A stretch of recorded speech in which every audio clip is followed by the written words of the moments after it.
asalnya lemah, tidak memiliki daya dan upaya, kecuali Allah berikan kekuatan dan upaya itu kepada hambanya. Taib, kata beliau, aina khussuka wahdaka bil ibadah wal isti'anah. Artinya adalah kami mengkhususkan engkau ya Allah di dalam ibadah dan di dalam meminta pertolongan. Lianna taqdim al-ma'muli yufidul hasr. Ini yang kita singgung tadi, karena sesungguhnya mengawalkan objek yang seharusnya di akhir kalimat itu menunjukkan adanya pembatasan makna, pengkhususan makna. Wa huwa itsbatul hukmi lil madhkur, dan itu adalah penetapan hukum sebagaimana yang Allah sebutkan. Wa nafyihi aw nafyuhu amma ada, dan menafikan yang selainnya. Faka'annahu yaqul, maka seolah-olah Allah mengatakan na'buduka wa la na'budu ghairak wa nasta'inu bika wa la nasta'inu bi ghairika. Artinya ungkapan iyyaka na'budu wa iyyaka nasta'in, hanya kepadamu kami menyembah dan hanya kepadamu kami minta pertolongan, jika diterjemahkan dalam bahasa bebas, kata beliau, seperti ucapan kita mengatakan apa? Mana tadi hilang nih? Na'buduka wala na'budu ghairaka. Kami beribadah kepadamu dan tidak beribadah kepada selainnya. Itu makna dari pembatasan makna atau pengkhususan makna. Kami meminta pertolongan kepadamu dan tidak minta pertolongan kepada yang lain. Itu maknanya. Dan itulah tauhid. Yakni apa? Adanya penetapan dan adanya peniadaan. Kita menetapkan hanyalah Allah yang kita ibadahi dan kita meniadakan sekutu dan tandingan selain Allah dalam ibadah kita. Wa qaddama al-ibadata 'ala al-isti'anati min babi taqdimil 'ami 'alal khas. Ini pun yang baru kita singgung. Allah mengedepankan ibadah secara umum yang kemudian diikuti dengan isti'anah, meminta pertolongan, yang merupakan salah satu macam dari jenis-jenis ibadah. Ini semuanya min babi taqdimil 'am 'alal khas. Ini termasuk pada bahasan mengawalkan perkara yang sifatnya umum, ya, kemudian diikuti dengan yang sifatnya khusus. Wahtimaman bitaqdimi haqqihi ta'ala ala haqqi 'abdih. Dan ini pun sebagai bentuk, ya, perhatian yang sangat untuk mengutamakan haknya Allah, kemudian baru haknya makhluk. Artinya ketika Allah mengatakan iyyaka na'budu wa iyyaka nasta'in, dengan menyebutkan ibadah dulu secara umum, baru disebutkan isti'anah, minta pertolongan secara khusus. Di antara faedahnya kata beliau, agar manusia mengutamakan haknya Allah, itu ibadah kepadanya. Ya, baru jika mereka menunaikan haknya Allah, maka Allah pasti akan memberikan haknya manusia itu, hambanya. Allah akan berikan apa? Pertolongan kepadanya.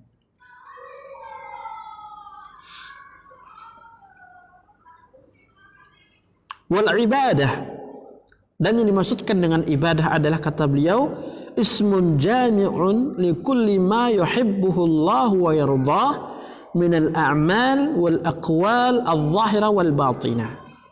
Nah, di sini baru disebutkan definisi ibadah, yaitu apa? Sebuah nama, ya, atau sebuah kata yang mencakup seluruh perkara yang dicintai oleh Allah dan diridainya, baik itu berupa perbuatan, ucapan lahiriah atau batiniyah.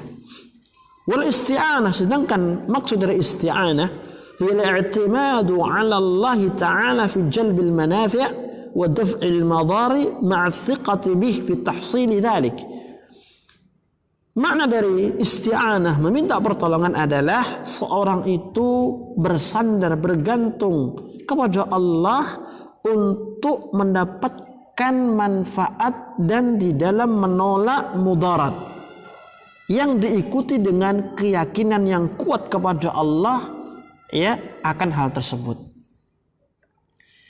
Ketika kita minta tolong ya, maka di situ terdapat adanya i'timad, adanya ketergantungan kita kepada orang yang kita minta tolong, kan begitu. Pak, tolong Pak, besok saya soyo Pak, bantu kita. Kita menyandarkan, ya kan? Bergantung. Nah, ketika kita minta tolong kepada Allah, berarti kita apa? Bergantung, beriktimad. Dan Allah Samad, Allah tempat bersandar, tempat bergantung. Ya, kita menyerahkan, kita menggantungkan diri kepada Allah. Untuk apa sih? Untuk mencari kebaikan dan menolak mudarat, kejelekan. Hidup di dunia ini yang kita cari apa? Baik atau buruk? Baik tentu. Nah, baik itu dari mana kita mendapatkan? Dari Allah Subhanahu wa taala. Ya, kalau bukan karena pertolongan dan taufik Allah, tidak mungkin kita mendapat kebaikan. Sedangkan keburukan datang dari mana? Dari diri kita, syaitan dan makhluk yang lain. Nah, ketika kita minta pertolongan, berarti kita apa? Meminta kepada Allah agar kita dijauhkan dari keburukan. Wal qiyamu bi'ibadatillah wal isti'anati bihi huwal wasilatu lis-sa'adatil abadiyah. Ini ucapan yang sangat bagus sekali dari beliau rahimahullah ta'ala. Menegakkan ibadah kepada Allah dan juga meminta pertolongan hanya kepadanya, ini adalah sebuah wasilah, perantara untuk mencapai kebahagiaan yang abadi. Wan najah min jami'i syurur, dan jalan keselamatan dari berbagai macam kejelekan. Fala sabila illa najati illa bil qiyami biha. Oleh karena itu tidak ada jalan keselamatan kecuali seorang hamba menegakkan ibadah dan minta tolong kepada Allah Subhanahu wa taala. Wa innama takunu al-ibadatu ibadatan idza kanat ma'khudatan an Rasulillah sallallahu alaihi wasallam maqsudan biha wajh Allah. Ibadah tidaklah dikatakan ibadah yang diterima oleh Allah sampai ibadah itu diambil dari Rasulullah sallallahu alaihi wasallam. Artinya kita mengikuti tuntunan beliau yang diiringi dengan maksudan biha wajh Allah. Kita niatkan untuk mencari wajah Allah Subhanahu wa taala. Makanya inna min syuruti qabulil amal al-ikhlas wattiba'. Di antara syarat diterimanya amal pertama adalah ikhlas kepada Allah. Niatnya kita betul-betul kita persembahkan kepada Allah, dan yang kedua amalan itu mencocoki sunnah Rasulullah sallallahu alaihi wasallam. Sudah azan? Monggo azan dulu Pak Mus.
Iya, kita lanjutkan. Kemudian dikatakan oleh beliau rahimahullah ta'ala, فَبِهَذَيْنِ الْأَمْرَيْنِ تَكُونُ عِبَادَةً. Oleh karena itu, dengan terkumpulnya dua hal di atas, apa itu? Al-ikhlas dan juga al-mutaba'ah, mengikuti sunnah Rasulullah SAW dalam kita beramal, maka amalan itu akan menjadi ibadah. Jika salah satu itu tidak ada, ya, atau tidak ada semuanya, maka itu bukan ibadah yang hakiki, yang diterima oleh Allah Subhanahu wa taala. Walaupun dikatakan oleh sejuta umat itu adalah ibadah, bukan ibadah. Amalnya sudah sesuai dengan sunnah, namun niatnya tidak ikhlas. Ibadah bukan. Karena Allah tidak mau menerima amalan seperti ini karena dasar apa? Tidak ikhlas. Memang dari sisi yang lain kita lihat ini adalah betul salah satu ibadah. Contoh kita sholat malam, iya. Ketika kita katakan sholat malam ada tuntunannya, ada, ya kan? Dan itu termasuk ibadah, betul. Namun apakah ibadah ini adalah ibadah yang hakiki dalam artian diterima oleh Allah jika tidak ada ikhlas di dalam niatnya? Jawabannya apa? Tidak termasuk ibadah yang hakiki yang Allah terima. Niatnya sudah ikhlas, namun tidak sesuai dengan sunnahnya Rasulullah. Ibadah bukan. Nah, makanya dua hal ini tidak bisa dipisah-pisahkan. Tidak boleh tertinggal antara satu dengan yang lain. Harus berjalan beriringan. Jika kita ingin apa? Diterima ibadahnya oleh Allah Subhanahu wa ta'ala. Wa dzikrul isti'anati ba'da al-ibadah ma'a dukhuliha fiha. Penyebutan kata isti'anah yaitu meminta pertolongan yang datang setelah penyebutan ibadah yang artinya lebih umum dan luas, ya, lihtiyajil 'abdi fi jami'i ibadatihi ila al-isti'anati billahi ta'ala.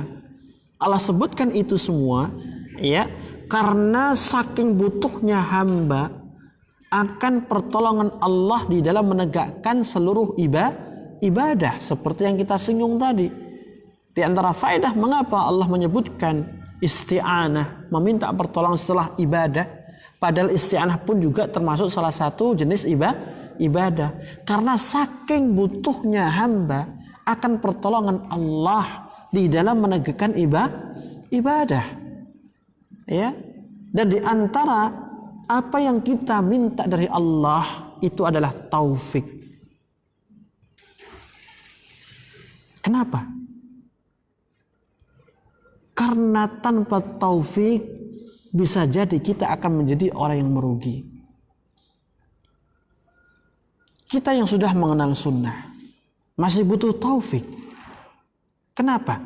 belum tentu setiap sunnah yang kita ketahui bisa kita amalkan. Butuh taufik. Bagi orang yang sudah mengamalkan ini pun juga butuh taufik. Belum tentu yang ia amalkan ini dibangun di atas ikhlas kepada Allah Subhanahu wa taala. Makanya Al-Imam Ibnul Qayyim menyebutkan ya secara panjang lebar di dalam kitabnya Ad-Da' wad-Dawa terkait pentingnya seorang hamba selalu memanjatkan doa untuk minta taufik kepada Allah Subhanahu wa taala.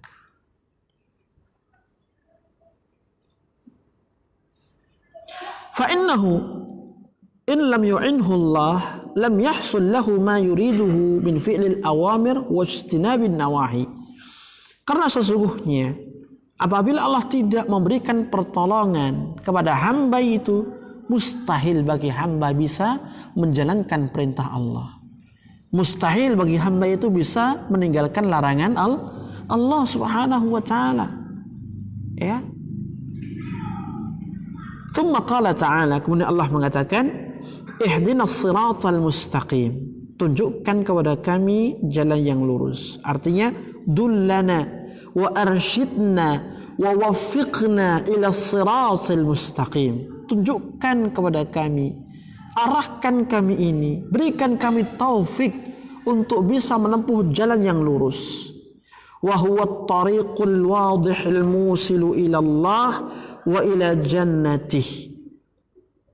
Jalan yang lurus itu adalah jalan yang jelas yang menyampaikan kepada Allah dan surganya. Apa itu? Kata beliau, wa huwa ma'rifatul haqqi wal amali bih. Jalan yang lurus itu adalah mengenal kebaikan dan kebenaran serta mengamalkan kebenaran itu.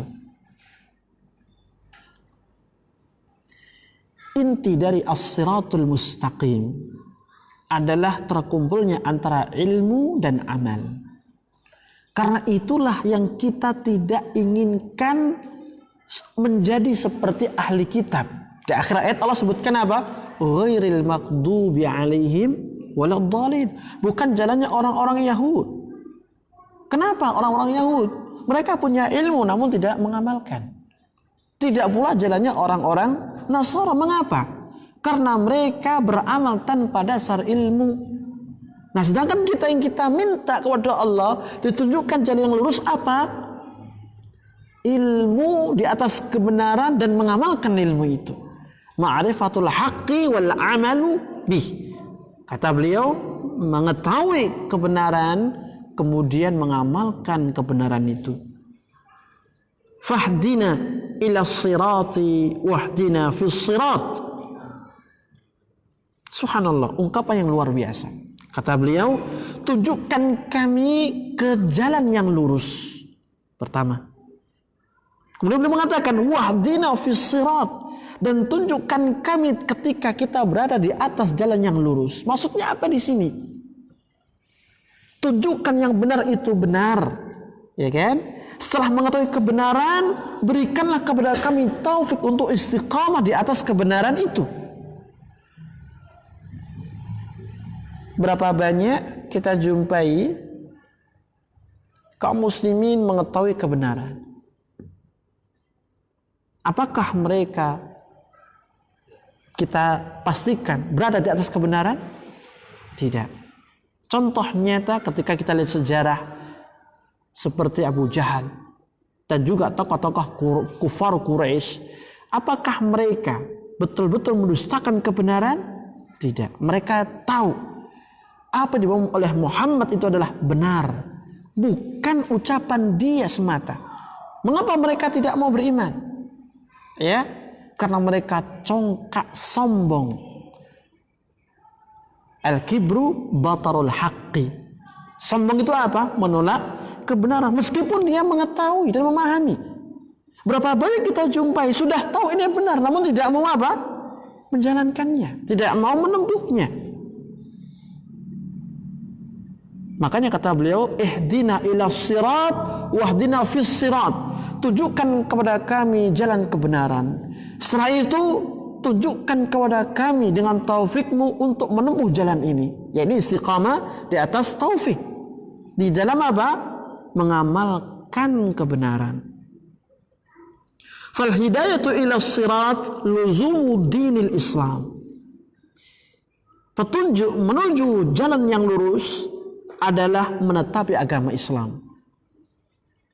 Wa tarku ma siwahu minal adyan, dan meninggalkan seluruh agama selain Islam. Karena jalan yang lurus adalah apa? Islam. Islam yang bagaimana? Islam yang bagaimana? Islam yang murni, yang dibawa oleh Rasulullah alaihi salatu wassalam, yang difahami pada masa itu sebagaimana para sahabatnya memahami. Ya, bukan Islam yang sudah tercampur dengan berbagai macam pemikiran yang menyimpang dan meninggalkan segala macam agama selainnya. Wal hidayatu fis sirat tashmalul hidayah li jami'it tafasilid diniyah ilman wa amalan. Dan yang dimaksudkan dengan petunjuk di atas jalan itu adalah mencakup seluruh hidayah, petunjuk, taufik untuk menegakkan seluruh perincian-perincian syariat agama baik secara ilmu dan amal. Ya. Dan ini fis sirat itu lebih kepada taufik dari Allah Subhanahu wa taala di dalam kita menjalani dan berjalan di atas kebenaran yang lurus tadi. Fa hadha du'a min ajma'il ad'iyah. Ini adalah doa yang merupakan doa yang barangkali bahasa kita sapu jagat begitu ya. Artinya mencakup keseluruhan doa. Ya. Coba kita amati, di setiap doa apapun itu pasti tidak keluar dari kita minta ditunjukkan kebenaran dan kebaikan, serta minta dijaga dari berbagai macam keburukan dan kesesatan. Bismillah, mau makan. Apa maknanya bismillah ini? Apa maknanya coba? Ayo, ini sepele ini. Tidak bisa PR. PR terus Ustaz. Ya gimana? Biar kita sama-sama belajar. Bukan saya dulu yang belajar ya. Bukan saya aja. Tapi jenengan juga harus belajar. Ya, kita ini cuma menyampaikan materi yang menjadi stimulus-stimulus. Yang merangsang. Adapun selanjutnya, Anda yang harus mengembangkan. Seperti itu. Ya, baru talibul ilmi, penuntut ilmu. Begitu. Teringat kita waktu kita masih di Jakarta, hadir di majelis ilmunya Al-Ustadzul Fadil, Ustadzuna Abdul Hakim bin Amil Abdad itu, kita terus disuruh untuk bahas, ya. Tidak boleh kita bertanya kecuali kita harus bahas dulu. Kenapa? Karena beliau lihat kita ini mahasiswa Lipia, bisa bahasa Arab, bisa baca kitab. Ya, kalau mau diskusi sama beliau harus bahas dulu. Apa sih? Teliti dulu, baca dulu, cari referensi. Ketika sudah lengkap, baru datang beliau diskusi. Baru beliau itu mau. Kalau sekedar tanya-tanya, sedangkan kita masih Lipia dulu, beliau tidak mau. Nanti yang lain aja, yang masih awam. Beliau mengutamakan yang awam-awam dulu sebelum menuntut ilmu. Dan itu termasuk ya kedalaman fikihnya beliau hafizallahu taala di dalam mengajarkan ilmu. Karena awam ini lebih butuh kepada ilmu, ya, daripada penuntut ilmu. Memang penuntut ilmu lebih butuh, akan tapi mereka punya waktu khusus. Dan mereka cara belajarnya berbeda dengan orang-orang awam. Ya, gitu ya, PR ya. Wa anfa'uha lil 'abdi, dan doa yang paling bermanfaat bagi hamba, ya. Semuanya itu pasti mengerucut kepada doa ini, ihdinas siratal mustaqim. Orang itu kalau tidak ditunjuki kepada kebenaran pasti merugi. Orang kalau tidak ditunjuki kepada kebaikan pasti menjadi celaka. Itu pasti. Walihada wajaba 'alal insan an yad'u Allah bih. Oleh karena itu wajib hukumnya bagi setiap manusia untuk berdoa kepada Allah dengan meminta ihdinas siratal mustaqim, tunjukkan kami ke jalan yang lurus, fi kulli rak'atin min salatih, pada setiap rakaat salatnya. Berapa banyak? 17 kali. Itu yang wajib, belum yang sunnah. Li daruratihi ila dzalik, karena saking butuhnya manusia kepada apa? Doa itu, ihdinas siratal mustaqim. Ya. Oleh karena itu ketika kita merenungkan mengapa Al-Fatihah itu yang notabene Ummul Quran. Tahu ya Ummul Quran apa sih? Induknya Al-Quran. Seluruh Al-Quran dari surat Al-Baqarah sampai surat An-Nas itu kesimpulannya di Al-Fatihah. Tidak terlepas dari itu. Makanya Allah memerintahkan kita untuk selalu membaca Al-Fatihah di setiap kali kita salat. Dan dijadikan Al-Fatihah itu sebagai apa? Dalam salat rukun. Artinya apa? Kalau kita tidak baca, salatnya tidak sah, harus ngulang dari awal. Tidak bisa ditambah dengan sujud sahwi. Dan di situ ada doa yang harus kita baca, ihdinas siratal mustaqim. Karena saking butuhnya kita kepada doa tersebut, jalan kebenaran. Baik di dalam kita mencari kebenaran, atau setelah kita mendapatkan kebenaran dan istiqamah di atas kebenaran itu. Wa hadha as-siratal mustaqim huwa siratal ladzina an'amta 'alaihim minan nabiyyin was-siddiqin wasyuhada'i was-salihin ghairi as-siratal maghdubi 'alaihim alladzina 'araful haqqa wa tarakuhu kal yahud wa nahwihim wa ghairi as-siratal dhallin alladzina tarakul haqqa 'ala jahlin wa dhalalin kan nasara wa nahwihim. Jalan yang lurus ini adalah jalannya orang-orang yang telah engkau beri nikmat kepada mereka. Siapa? Dari kalangan para nabi, dari kalangan para siddiqin, dari kalangan para syuhada, dan juga dari kalangan orang-orang saleh. Apa jalan mereka? Menggabungkan antara ilmu dan amal. Ilmu yang benar dan amal yang benar. Bukan jalannya orang yang engkau murkai, dari kalangan orang-orang yang sudah mengetahui kebenaran namun tidak mengamalkan, seperti orang Yahudi dan yang selainnya. Dan bukan juga jalannya orang-orang yang tersesat, yang mana mereka meninggalkan kebenaran, tidak mau beriman kepada Nabi Muhammad SAW, dan mereka meninggalkan Injil yang asli, sehingga ibadah mereka ibadah yang dibuat-buat. Makanya dalam surat Al-Ghasyiyah, ketika Umar bin Khattab mendengarkan amilatun nasibah, sambil menunjukkan kepada siapa?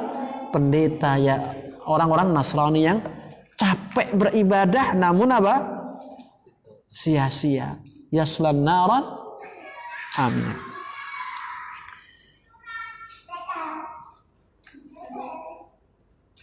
Alladzina tarakul haqqa ala jahlin wa dhalal, yaitu yang meninggalkan kebenaran di atas kebodohan dan kesesatan, kan nasara wa nahwihim, dari kalangan mereka seperti orang-orang Nasrani dan yang semisalnya. Kita tuntaskan sekalian kurang sedikit. Fa hadhihi suratu ala ijaziha qad ihtawat ala ma lam tahtawi alaihi suratun min suwaril Quran. Surat Al-Fatihah ini meskipun ringkas 7 ayat dia mencakup sesuatu yang tidak dikandung oleh surat-surat yang lain di dalam Al-Quran. Kemudian disebutkan fatadhammanat anwa'at tauhid ats-tsalatsah. Al-Fatihah mencakup 3 macam tauhid. Tauhid rububiyah. Pertama tauhid rububiyah yukhadhu min qawli rabbil alamin, diambil dari firman Allah apa? Rabbil alamin, alhamdulillahi rabbil alamin. Rabbil alamin tauhid rububiyah. Wa tauhidul ilahiyah, dan tauhid uluhiyah. Wa huwa ifradullah bil ibadah yukhadhu min lafzi lillah wa min qawlihi iyyaka na'bud. Yang kedua adalah tauhid uluhiyah, yaitu mengisahkan Allah dalam hal ibadah. Itu diambil dari lafaz lillah, alhamdulillah. Dan juga firman Allah iyyaka na'budu, tauhid apa? uluhiyah. Wa tauhidul asma' was sifat wa huwa itsbatu sifatil kamalillahi ta'ala allati athbataha li nafsihi wa athbataha lahu rasuluhu min ghairi ta'tilin wala tamthil wala tashbihin wa qad dalla 'ala dzalika lafdhu alhamdu kama taqaddam. Demikian pula yang ketiga, tauhidul asma' was sifat. Ada di dalam surat Al-Fatihah. Apa itu tauhidul asma' was sifat? Menetapkan sifat-sifat yang sempurna bagi Allah. Ya, sebagaimana Allah menetapkan untuk dirinya dan sebagaimana yang ditetapkan oleh Rasulullah sallallahu alaihi wasallam, tanpa kita mengingkari, tanpa kita menyerupakan, ya, membagaimanakan, ya.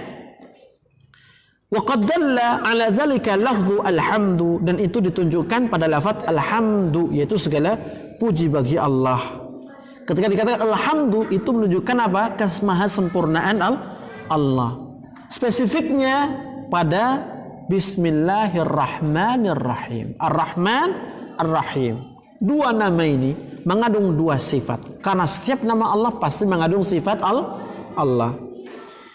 Wa tadammadat itsbata an-nubuwwati fi qawlihi ihdinas siratal mustaqim li'anna dzalika mumtani'un biduni risalah. Dan surat ini juga mencakup, ya, kebenarannya nubuwah Rasulullah sallallahu alaihi wasallam, dan itu ditunjukkan pada firman Allah ihdinas siratal mustaqim, tunjukkan kami jalan yang lurus. Yang dimaksudkan apa? Islam. Apakah seorang bisa mengenal Islam tanpa nabi, tanpa Rasulullah? Tidak. Oleh karena itu ini mengharuskan adanya apa? Adanya pengangkatan Muhammad sebagai nabi dan rasul. Wa itsbatal jazaa'i 'alal a'mal, dan juga mengandung apa? Penetapan pembalasan dari setiap amal perbuatan. Fi qaulihi, dan itu ditunjukkan pada firman Allah Maliki yaumiddin, raja di hari pembalasan. Dan di antara sifat raja apa? Memberikan ganjaran dan pahala, atau memberikan apa? Hukuman dan siksaan. Wa annal jazaa'a yakunu bil adli li'anna ad-dina ma'nahu al-jazaa'a bil adli. Dan pembalasan Allah itu sifatnya adil. Tidak ada unsur kezaliman sama sekali. Mengapa? Karena kata ad-din secara makna itu menunjukkan balasan yang adil, ya, tidak pandang pilih.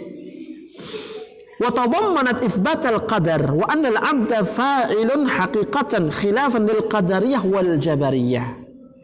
Dan surat ini pun juga mengandung ketetapan dan kebenaran adanya takdir Allah. Karena sesungguhnya takdir itu hakun min indillah, benar dari sisi Allah. Dan hamba dia adalah yang melakukan perbuatan tersebut, bukan termasuk paksaan dari Allah. Fa'alhamaha fujuraha wa taqwaha wa hadainahu najdain. Ya, dan banyak ayat yang lainnya menunjukkan manusia punya ikhtiar, punya pilihan. Ya. Khilafanil qadariyah wal jabariyah. Berbeda dengan keyakinannya qadariyah dan jabariyah. Qadariyah apa itu? Yang menentang takdir. Maksudnya gimana? Manusia itu tidak punya takdir. Manusia punya kekuasaan mutlak terhadap dirinya. Allah tidak mengetahui kecuali manusia itu setelah melakukan batil akidahnya. Wal jabariyah apa? Sebaliknya, seluruh manusia ini tidaklah berjalan kecuali pasti ada takdirnya. Seperti wayang yang dijalankan seorang dalang, tidak punya kekuasaan sama sekali pada dirinya. Bal tadammanat radda ala jami' ahli al-bid'ah wad dhalal. Bahkan surat ini ya menjadi bantahan kepada seluruh ahli bid'ah, ya, dan juga ahli kesesatan. Fi qaulihi, pada firman-Nya, ihdinas siratal mustaqim, tunjukkan kami jalan yang lurus, li'annahu ma'rifatul haqqi wal 'amali bih, karena sesungguhnya hakikat ihdinas siratal mustaqim itu adalah mengetahui kebenaran dan mengamalkannya. Wa kullu mubtadi'in wa dhalin fahuwa mukhalifun lidzalik. Setiap ahli bid'ah dan juga ahli kesesatan, mereka menyelisih dua hal di atas. mereka tidak berdasarkan ilmu yang benar di dalam mengambil akidahnya, ibadahnya. Mereka mengambil dari mana? Hawa nafsu dan kepentingan golongannya. Mereka tidak mengamalkan sesuai sunnah Rasulullah, akan tapi apa? Mengamalkan sesuai dengan apa yang ia dapatkan dari mimpi, ya kan? Apalagi karangan, macam-macam khurafat. Wa tadammanat ikhlasad dinillahi ta'ala ibadatan, dan surat ini pun juga mengandung apa? Kemurnian di dalam beribadah kepada Allah Subhanahu wa taala. Yaitu mengikhlaskan agama kita di dalam kita beribadah kepadanya. Wasti'anatan fi qauli, dan juga mengandung ada unsur permintaan tolong kepada Allah sebagaimana ditunjukkan oleh firman-Nya, iyyaka na'budu wa iyyaka nasta'in. Hanya kepadamu kami beribadah dan hanya kepadamu kami meminta pertolongan. Falhamdulillahirabbil alamin, dan alhamdulillahirabbil alamin. Baik, sampai di sini ya yang bisa kita jelaskan dari tafsir surat Al-Fatihah dari kitab Taisiru Al-Karimir Rahman fi Tafsir Kalamil Mannan. Dan kita akhiri dengan doa kafaratul majlis. Subhanakallah wa bihamdika asyhadu an la ilaha illa anta astaghfiruka wa atubu ilaik. Wassalamualaikum warahmatullahi wabarakatuh.